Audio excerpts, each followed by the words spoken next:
Good evening, YouTube.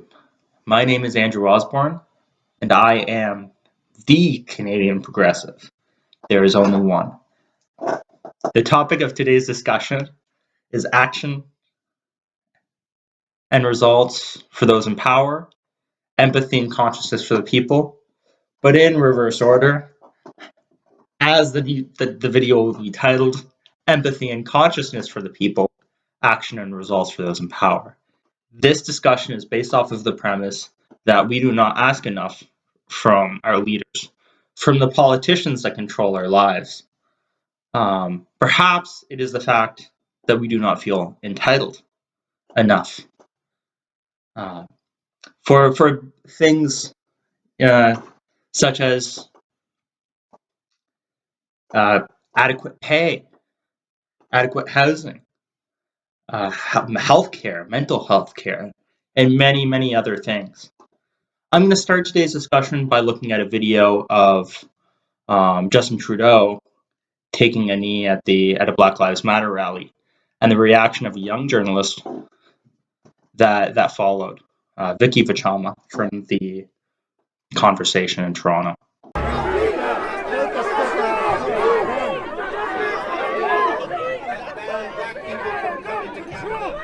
Stand up to Trump!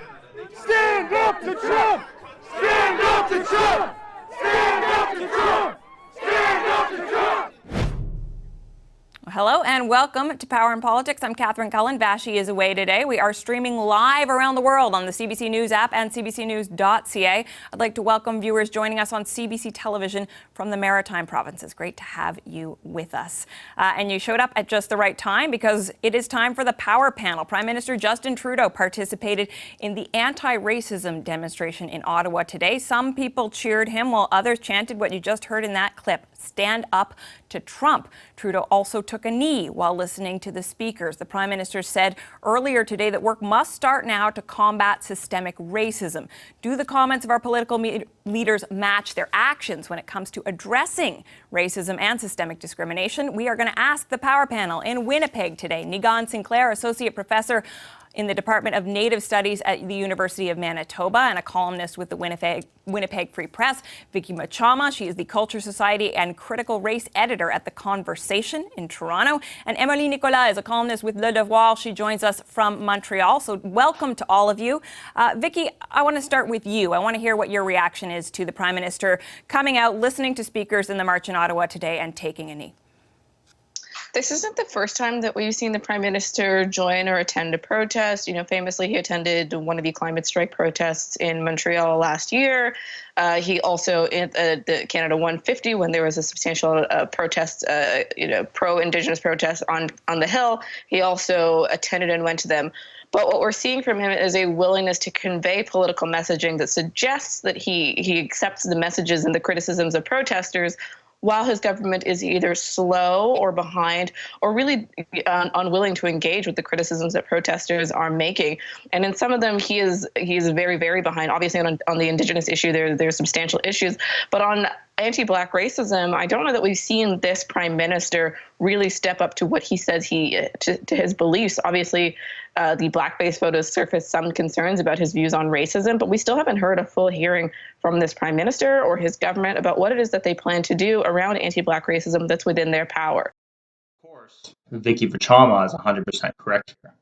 Justin Trudeau did not follow up on the political stunt by pushing through any police accountability reforms, police control reforms, or anti-police reforms. Justin Trudeau just pulled the political stunt. It's obvious, at least it's obvious to me, that this political stunt was done to suggest solidarity to the protesters. And while this may seem like an important thing to do and something that politicians ought to do more of, we should not get sidetracked by it. Solidarity in and of itself should not be a sacrifice to action and results. And while Canada is not the highest ranking in deaths caused by police violence in the world, it is not the lowest either. And as long as we're not the lowest, there's always work to be done. Now I want to shift to the American context and Joe Biden. That is to say that today we're more looking at the neoliberal angle of this, as I believe that this is more of an aspect of neoliberalism and perhaps corporate leftism than it is of neoconservatism or the right.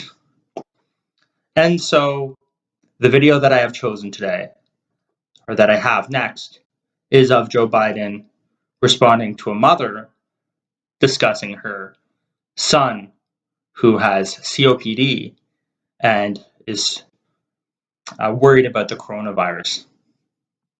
I want to introduce you to Kerry Ingebrecht, an independent from Oak Creek. Kerry, welcome. Go ahead. Thank you. Kerry, how are you? Very good, thank you.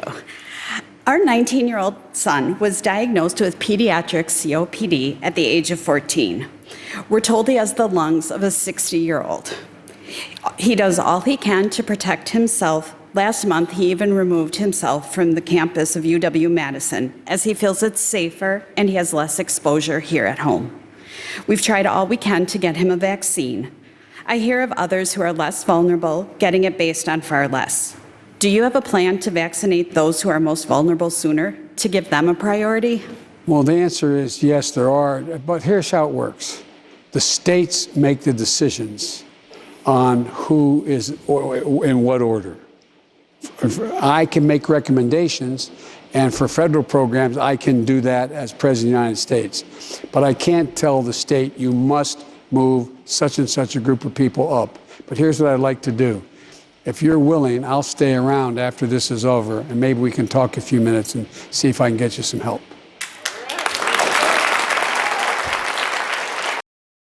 So I definitely want to start by saying that the point of this video is not to criticize Biden's vaccination rollout.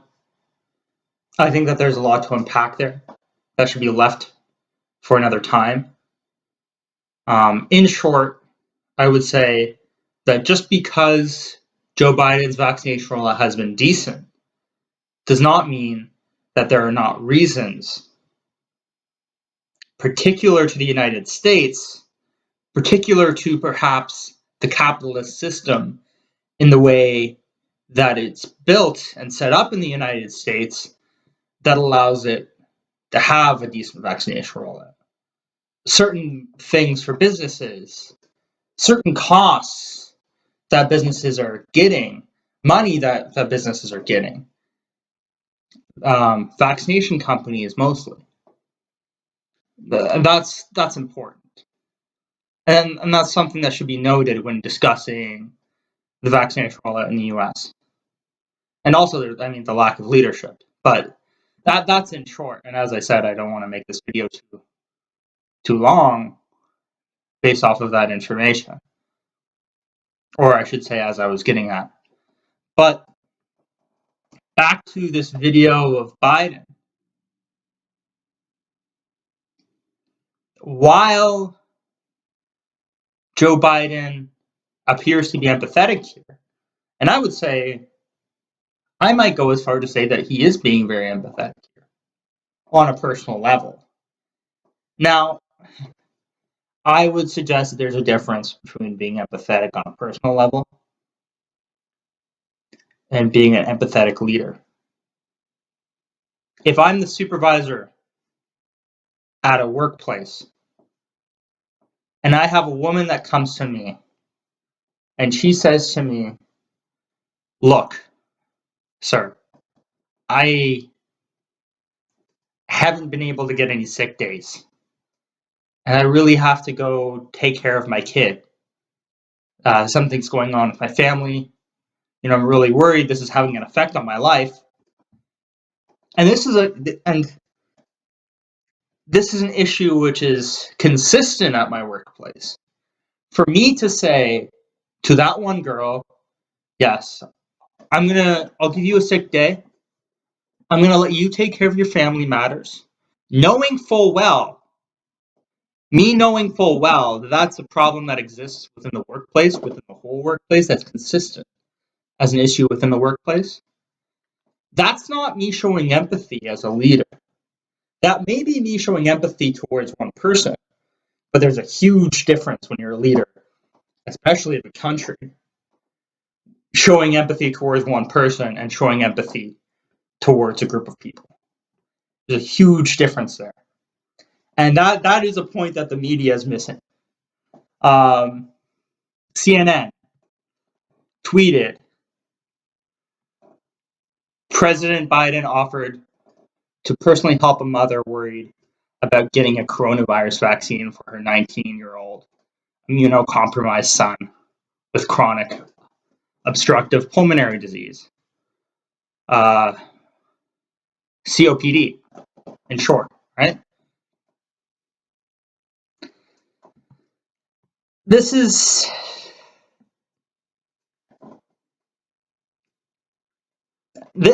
seems nice, and this is nice.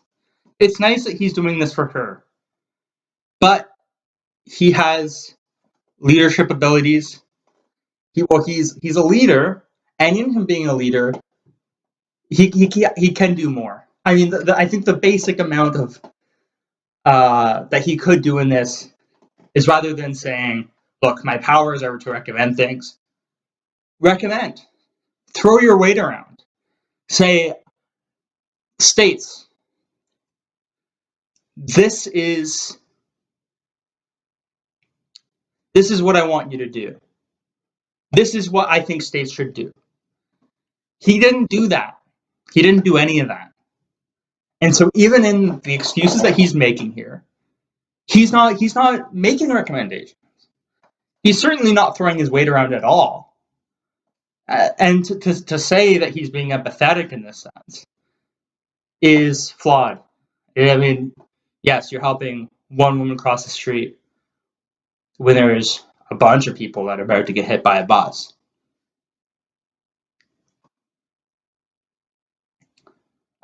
Extreme language, and maybe I could walk that back a bit, that metaphor, but still the point remains. Secondly, we have news organizations like Newsweek that are just full out BSing. So Newsweek put out an article titled "Mother Who Joe Biden Offered to Help at Town Hall Says His Empathy is Refreshing." This is incredibly misleading. Why is this misleading? Because in the mother's own words, the article goes on to say, Engelbrecht told Newsweek on Wednesday that while the president's empathy was very refreshing, she wasn't looking for a favor that only benefited her son. We're talking about a system that has problems here, she said. We weren't looking for a handout. We weren't looking for a favor. But again, in Newsweek's headline, they titled the article, "Mother Who Joe Biden Offered to Help at Town Hall Says His Empathy is Refreshing." Were those her words? Sure they were. But it certainly wasn't the point of what she was saying. The point of what she was saying was that the system is broken, and I want a solution that helps the system. And the important thing here is the excuse. The excuse that can be used based off of empathy. And that is the point that I'm trying to get to in this video. And I think it's something that we need to be worried about. First, in the first clip, we see Justin Trudeau taking a knee at a Black Lives Matter rally, then not doing anything related to Black Lives Matter. He is showing empathy towards a cause. Maybe in some senses he's showing consciousness that there's racism in the country, and yet does not follow through on anything in that sense. And so, to what sense is he actually showing empathy? I think that's something that matters as well. But when I say empathy towards the people, I think what I'm getting at is this personal empathy. For example, well, hey, even it's that empathy is not enough for leaders. That's the point that I'm trying to get at. Empathy and consciousness is not enough for leaders. If we have leaders that are saying, I understand the problem, that some people are having, that they can't access healthcare. Oh, it's great that you're showing empathy. If we and that's consciousness as well too, but it's also consciousness to say a universal system is what we need. That's consciousness, and that's consciousness that is important, but we should not get sidetracked. At a time when it's very difficult to get people to talk about these issues and the issues that we care about, it's very important that we not get sidetracked by things like empathy and consciousness. And I would also put in their action. But starting with the point of empathy and consciousness, we should not get sidetracked by people saying A, that they care about our issues, that they care about the people that are being hurt by policies, etc. We should not get sidetracked by that. We should be looking for action, and we should be looking for results. But B, we should not get sidetracked either by people siding with the solutions that we agree with, by people that say, yes, I believe in a universal healthcare system. Kamala Harris said that at the beginning of the 2019 elections. She said, I signed the universal healthcare bill. I helped write it. Where is she now on this? Where is she now? Frankly, if you do not feel like you've been fooled, you should be, because you have been. If you believe that Kamala Harris is going to come out one of these days and say, I have it now. We're going to do universal healthcare now. And Joe Biden certainly hasn't brought up his measly bill. It hasn't happened. And so, on to my last point, we should not only be asking for action from these leaders, but results as well. What do I mean by that? Just because somebody does something that helps you, if you expand Medicaid, oh, that's helpful, but that's not the policy that we're looking for. It does not provide results. It's action without results. This is problematic. At the end of the day, is action better than no action? Yes, of course. Is action better than maybe destruction? Taking down Obamacare? Yes. Okay. We agree that Biden is better than Trump. That's not my point. But my point is, when Biden comes out, when he promised a public option, and what he comes out with is not a public option, is not universal healthcare, of course, but is an expansion of Medicaid. When he promised a public option, we should call him out on it and ask for results. When Joe Biden, in a bill that's titled the End Private Prisons Act, gets rid of only private prisons in the federal system, we should call him out on the name of the bill and what he's not doing, which is ending private prisons. He's providing, once again, action without results. And so that brings us in a full loop. Just to conclude, my point is that empathy and consciousness is good for the people, which I should say, what I mean by that is there's a huge difference between if I or you tweet at somebody across the world or in your own country to say, I'm deeply concerned in the issues that you're concerned about and the troubles that you're having personally, perhaps, in the movements that you're undertaking, where you are. showing solidarity on a personal level when we have no power. That is the power we have individually, at the very least.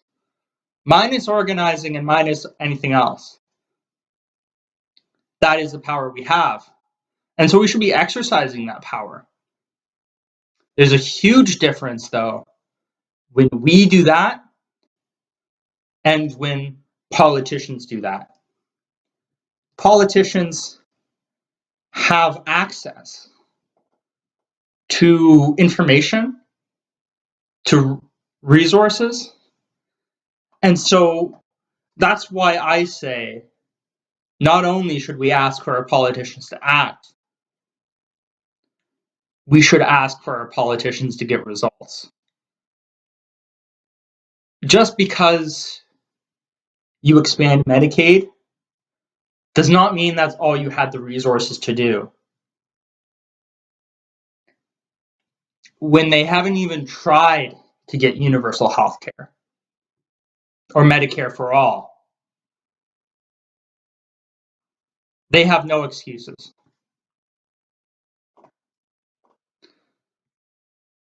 So yeah, that's the whole video.